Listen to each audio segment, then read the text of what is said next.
He's been one of the nation's favourite entertainers for over 30 years, and now Joe Pasquale is taking on a role that's almost as iconic as he is. As he prepares to play Frank Spencer in the new stage tour of Some Mothers Do Have 'Em. Joe joins us in the studio. It's always lovely to have you here. Do you know, it was 2 years ago I was back here almost to the day talking about this, and we're back again talking about it now. What could possibly have gone wrong in those last 2 years? Nothing at all. It's like I just had to sleep. It was like Bobby Ewing in Dallas, wasn't it? I woke up again and here I am again. It's so... But you must be so relieved to get this back on stage. I'm so excited. I'm just excited being here talking to you two is great. And honestly, I'd love it. I'd got in the studio, I went, I've seen Phil and Holly, and it's great. So to come back and talk about Frank as well, is, as you said, is so iconic.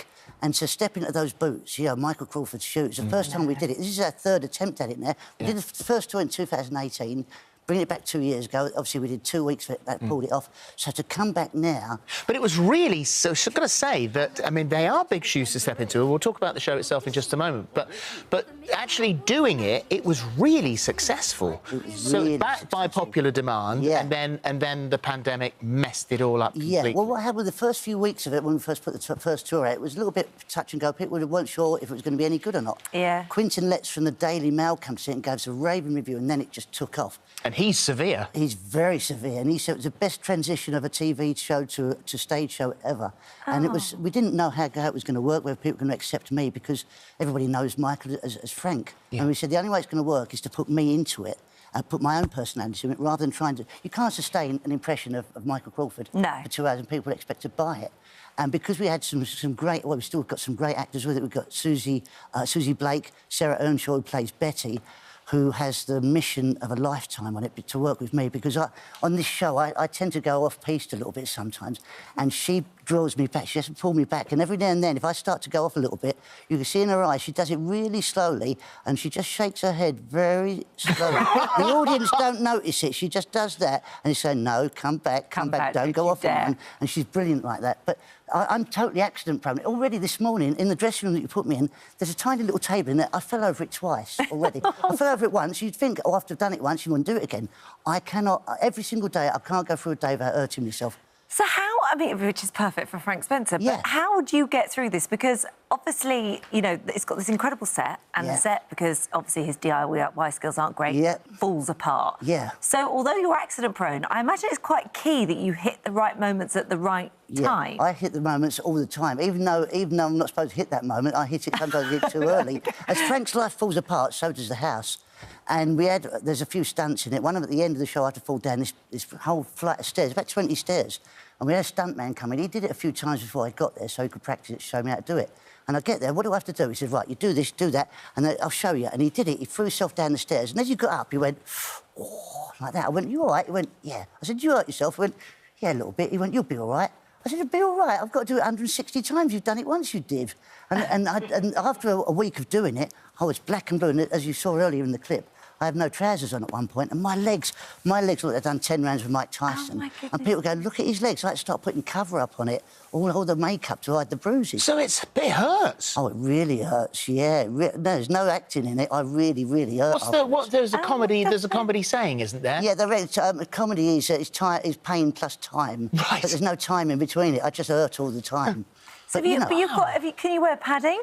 Yeah, in the interval, I could put a bit of padding on, but it wasn't enough, so I started getting more and more. And in the end, I looked like an American football player going, why is Frank's legs so fat in the second half?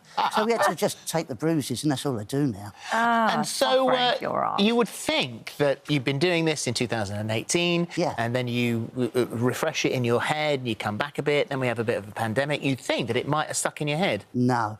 Not at all. It's like starting from scratch again. And because, as you said earlier, it's not just the lines, it's not just dialogue, and there's 128 pages of dialogue, and I'm on 126 of them. It's like War and Peace for me. But it's the choreography of going, right, you've got to be there, get there to that point, make sure that falls on your head there, make sure you hit that bit there, you fall over there. And it's just it's a dance as well. Well, the creator of the original TV show, Raymond Allen, he has approved your portrayal, which, I mean, you don't get greater accolades than that, do you? He sits in the front row and cries, not because it's bad, he loves it, he just sits there. He's in his 80s now, Ray, and he's a lovely old man. He's like meeting Frank Spencer. If you ever meet him, he's like a chubby Frank Spencer in real life. And it was based on... He wrote it all about himself, really, when he first did it. And when you meet him, you go, he's just like meeting an old Frank. He's wonderful. Really? What a wonderful man. Yeah, that's really amazing. Because there seem to be moments in your life where you think, you know, how do you into this situation. You did Dancing on Ice and absolutely loved it. Then you went on tour. Yeah. And then? Well, I did 2 series of Dancing on Ice. As you know, did the first one, I was pretty cack on that, and they got me back for the best of the best. You weren't working on them. No, I was having babies. You was having babies then, but he remembers it. And if anything go wrong for me, it will. So I was on tour, on the live tour, and a lot of pros, you know, a lot of sportsmen, if you've worked your muscles very hard, then they say get in an ice bath. That's what they read, getting a big ice bath eases the muscles. So every night after the show, Chris would come around the dressing room and he'd look at all the boys. He'd be like, Ray Quinn, you want an ice bath tonight? Gareth Gates, you want an ice bath? Kieran Bracken, would you like an ice bath? And come to me, he'd just bypass me, go, what about me? Can I have an ice bath? Go, you don't need one, you haven't worked hard enough, like that. And he had a little smile on his face. And this went on for weeks. I thought, well, can I have an ice bath? No, you don't need one. And I was really jealous. What's going on in this ice bath? Last night at the tour, he says to me, you want an ice bath? I thought, Chris, I've been waiting for this for weeks. Of course, and he had a little big grin on his face. Come then, make sure you wear your pants, he said to me. What do you mean? Well, is it not naked? No, it's not naked. Make sure you wear your... No, I had no intention of going naked. Come round after the show then. Now, it always took me longer to get my boots off than anyone else because I've got bunions, right? I had to really get them off gingerly. I'd hobble round there because I couldn't walk because of my bunions after the boots. And I get round, there's about 30 of them all in this giant ice bath. It's a great big inflatable bath full of half a ton of ice. And we're all sitting there drinking, having a little drink after the show. And this is what I've been missing out on.